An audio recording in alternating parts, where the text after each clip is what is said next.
Dagda, the all-powerful god of the Celts, a story of life, death, and miracles. If you think that gods are just distant entities, residing in the high places and having nothing to do with the human world, then stop.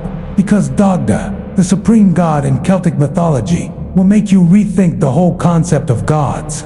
He is not just a god, but the living embodiment of power, compassion, life, death, and miracles that humanity has always longed for. In ancient Irish mythology, where mists hang over the hills and ancient stone circles whisper at night, the Dagda is not a fearsome or distant deity. Rather, he appears as a giant, bearded father who carries a heavy oaken mace, a weapon that can kill 9 enemies with a single blow, but can also resurrect the dead with a single touch of the ground. This contradiction, destruction, and rebirth is not a mistake, but a symbol of the perfect balance between the poles of life and death.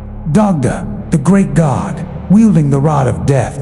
Imagine a man as tall as a tree, with a beard as thick as the roots of wild grass, whose steps shake the earth. That is the Dagda, the supreme god of the Celts.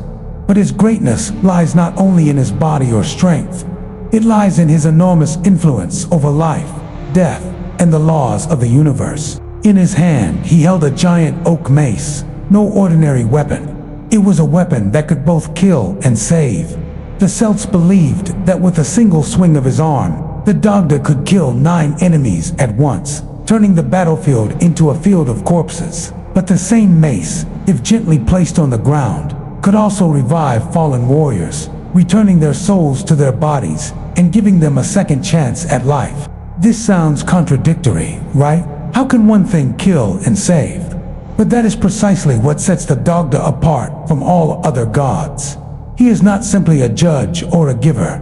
He is the one who maintains the balance between the two most powerful forces in the universe, life and death. The staff is not simply a weapon. It is a symbol of the law of reincarnation, where each death is not the end, but the beginning of a new cycle of life. And the Dagda, the god who wields the staff of life and death, does not act out of emotion or anger. He understands the role of each soul, each breath in the world, and uses his power with a heavy responsibility. Who should live? Who should die? In many legends, the Dagda once walked through a battlefield littered with corpses. He did not cry, he did not scream. He simply tapped the ground with his staff. Each warrior slowly opened his eyes, his breathing gradually returning. It was not because he was a soft-hearted god. It was because he knew that death was not as terrible as wasting life at the wrong time. The story of the Staff of Death not only terrified the Celts, but also worshipped the Dagda as the god of ultimate justice. People feared him because he could kill, but they also loved him because he could forgive and bring back life. So if one day you met the Dagda, would you be afraid of the staff in his hand? Or would you ask, do I deserve to live one more time? In the chaotic ancient days of the Celts, when starvation could decimate an entire tribe in just a few harsh winters, survival was not about strength, but about food. And then, a miracle happened from the hands of the all-powerful god Dagda. He's not just a warrior god. He's not just a mace that kills and brings back life. Among his holy trinity of weapons, the Dagda also wields a magical cauldron, the cauldron of plenty. Sounds simple, just a pot, but don't be so quick to dismiss it. This cauldron never runs dry. It needs no resupply, no reheating, no additional ingredients. It knows when it's full. And, more amazingly, it doesn't just produce food. It produces exactly what you need to survive. For the sick herbs, for the hungry hot stew, for the aged easy-to-swallow porridge, for the warrior nourishing roast meat. It listens to the human stomach and adjusts itself as if it has a heart. The Celts did not worship the cauldron because it only provided food. They worshipped it because it was a symbol of benevolence, of the unconditional love that the Dagda had for its people. When war broke out, when the fields burned, when the harvest failed, as long as the cauldron was in the village, they would survive. And you know what? They believed that the cauldron is not filled by magic, but by the heart of the Dagda, which never runs dry. The heart of a god who knows hunger, who knows loss, and from it creates an endless gift to protect those he loves. If you thought divine power only came from flaming swords or complex spells, this story will make you reconsider. Because the Dagda, the all-powerful Celtic god, possessed a strange and poetic weapon, a harp. But not just any harp. Its name was Uathan, or by its ancient name, the breath of the four seasons. When Dagda touched the strings, the universe seemed to stop and listen. Not because of fear, but because the sound contained such real emotion that it could melt the heart of the most hardened warrior. Legend has it that, during a fierce battle between tribes, when the sound of swords and spears rang out endlessly and blood stained the battlefield, Dagda did not hold a mace. He did not kill anyone. He simply sat on the highest mound of earth and began to play his lute. And then, the unthinkable happened. The seasons changed instantly. The snow melted, flowers bloomed, the parched fields magically turned green. The enemy laid down their weapons, not because they surrendered, but because they forgot that they were hating.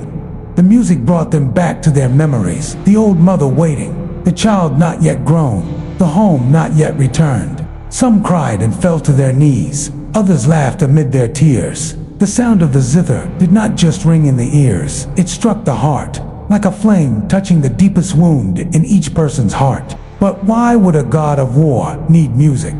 The answer lies in the true nature of the Dagda. He does not want to destroy, he wants to heal.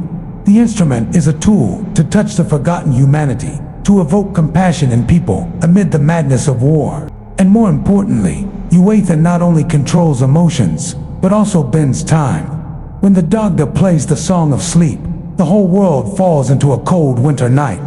When he plays the song of life, dawn breaks as if there had never been a war. The Celts believed that music was the language of the gods, and the Dagda was the one who translated it for humanity.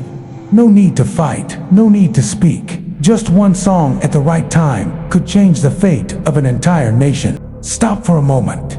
In the midst of our modern world of honking cars, flashing screens, and news stories filled with division, stress, and destruction, do you ever feel like the world is going astray, that something is missing from you? If so, then listen to this story. The story of the Dagda is not just a piece of ancient mythology, but a symbol that the modern world needs more than ever. The Dagda is not a god of punishment or of fate. He is a god of restoration, of balance, and of mercy. A man who holds both a weapon that can kill and a harp that can heal. Possessing an endless cauldron of food and a heart that hungers with humanity. In an age where people are ready to destroy each other with just one cruel comment. In an age where mental pressure kills millions of quiet souls every year. In a world full of competition, rivalry, jealousy, we need a Dagda, or rather, we need people with the spirit of Dagda. Someone who listens before judging. Someone who uses music to soothe pain, not to stir up hatred. Someone who knows that the greatest strength lies not in power, but in the ability to nurture, revive, and create new opportunities for others. You may ask, where is the Dagda? The answer is, he is still here, in us. In the single mother who still tries to cook for her child, even though she only has a few coins left in her wallet. In the old teacher who still quietly teaches children in remote areas, even though no one knows about her. In the artists who sing with all their hearts, even though the stage only has a few dozen people.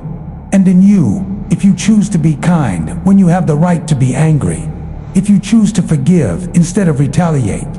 If you choose to build instead of destroy. The Dagda is not a forgotten god. He is a hidden light, a miracle of kindness, a symbol of doing the right thing, even when no one is looking. So let's not let the Dagda's story remain a legend.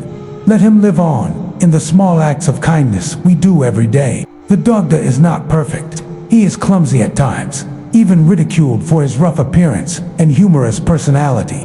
But it is precisely his imperfections that make him more human, more approachable, and more real. He does not need a grand castle or a magnificent throne. He chooses to be among people, listening, healing, and silently protecting, with a mace that revives, a cauldron that nourishes, and a harp that soothes even the most angry. In a world where people chase after fame, money, and competition, Dagda teaches us a simple yet powerful lesson. Power is not to destroy, but to regenerate, not to punish, but to forgive, not to stand above all, but to bend down, to lift someone up. If you've come this far, you probably feel it too, that the Dagda is not just some ancient god. He lives in the hearts of those who know how to love, persevere in brokenness, and bring light to others in the darkest days. You may not carry a mace, but who knows? You might be someone's miracle today. Thank you for staying until the end of the journey. If you feel the Dagda lives in you, share this story so more people can heal.